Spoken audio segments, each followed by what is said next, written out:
Disney's Aulani Resort is stunning. It has nice beaches, a mini water park, and tons of Disney characters for you to meet and interact with. But there's just one catch. It's ultra expensive. It costs a minimum of $700 per night. If you're a Disney fan and you're headed to Hawaii, you might be considering a stay at Aulani. But is it worth that hefty price tag? In this video, we're going to go over all the drawbacks from our vacation, and by the end, you might be convinced to skip Aulani altogether and save thousands on a single hotel room. Full disclosure, we loved our stay at Aulani.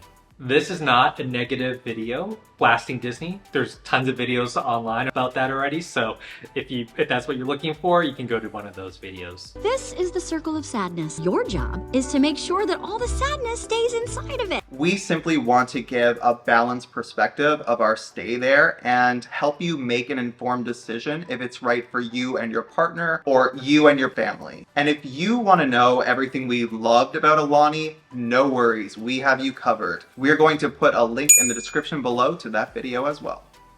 So the first drawback, no offense to the parents out there, but there are a ton of children. Now, yes, it's a Disney resort, you're going to expect that, but if you're a couple on your honeymoon or celebrating an anniversary, this might get a little annoying. When you're going to a Hawaiian destination and trying to relax, having a lot of children around you might make that difficult. And we love kids, but there's also a limit.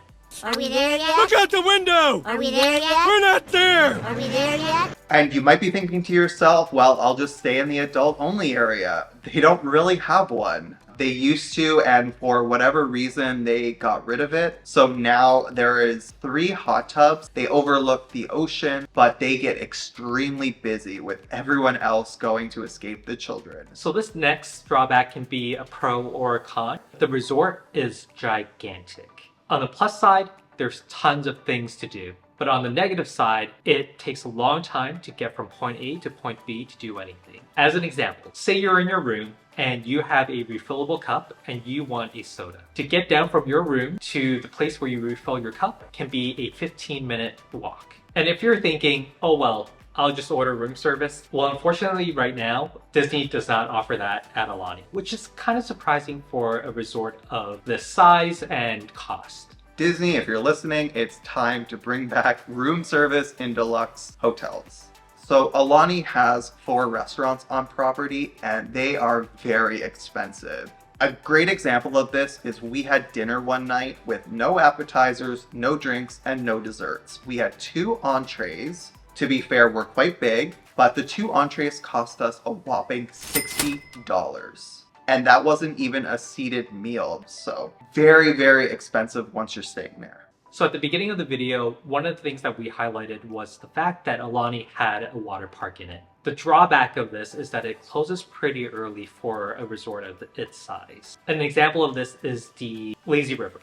While it's an amazing feature of the hotel, it closes around 5 or 6 p.m. each day, which we thought was kind of limiting. And we were out almost every single day, and when we got back to our room, we would have loved to have gone in the Lazy River, but unfortunately, every time we did that, it was closed. So we had to specifically tell ourselves we're going to stay on resort today so that we can make use of the Lazy River. It would be amazing if it was open as late as the pool, which is open until 8, but the fact that it closes at 5 or 6 every day is a real drawback. And it's such a shame because at night, the Lazy River is beautiful. It's lit up and it's just gorgeous. So we would love to be able to go in, and it feels like it's just taunting us. We would love to see the resort keep their pools open until closer to like 10 or 11 each night. You would love to be able to just jump into the pool after a long day of excursions. So we talked a little bit about the food, but how good is it?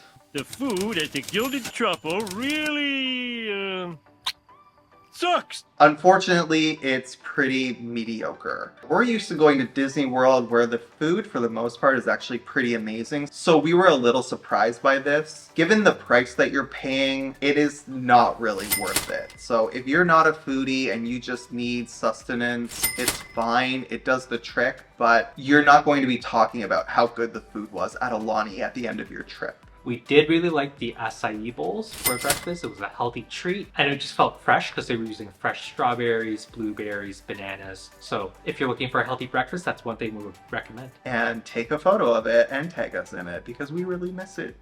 Thank you. The Aulani app is not good.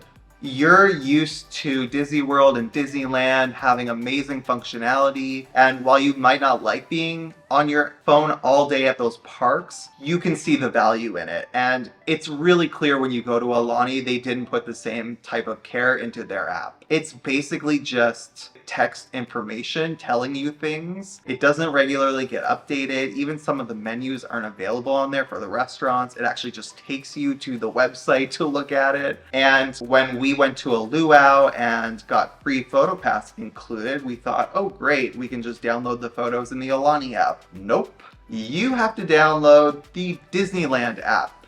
Why? It might seem a little trivial talking about an app, but it was something that came up quite a few times during our stay because we were there for 10 days. You just start to realize, oh, this app is useless.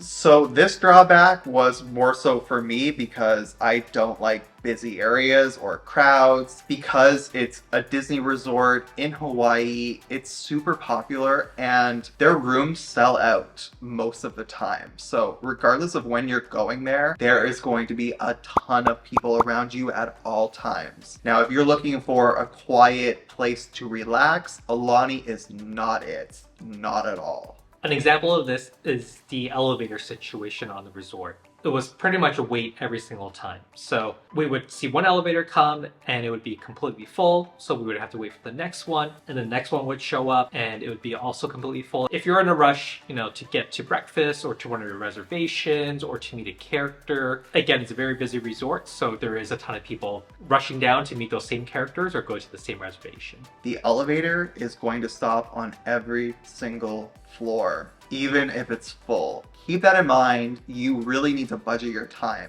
And for the biggest drawback, at least for us, is the area in which Aulani is located. It's very remote. There are a few things around like a Starbucks, a Tommy Bahama, and an ABC store, but for the most part, it's very segregated from the rest of the island. So that means you're going to have to rent a car. And that means you're going to have to pay the ridiculous $40 per day that Aulani charges you to park there. And you have to pay the ridiculous Hawaiian gas prices. So something to keep in mind, even if you want to go to dinner, you don't want to eat at the mediocre 4 restaurants that they have at Aulani or the restaurant they have across the street. You are going to need to drive 20 to 30 minutes to get anywhere else to eat. If we haven't convinced you to skip Aulani, then great. Before you hit the pay now button, make sure to check out our other video on how to save thousands of dollars on your vacation at Aulani. We're linking it in the description below.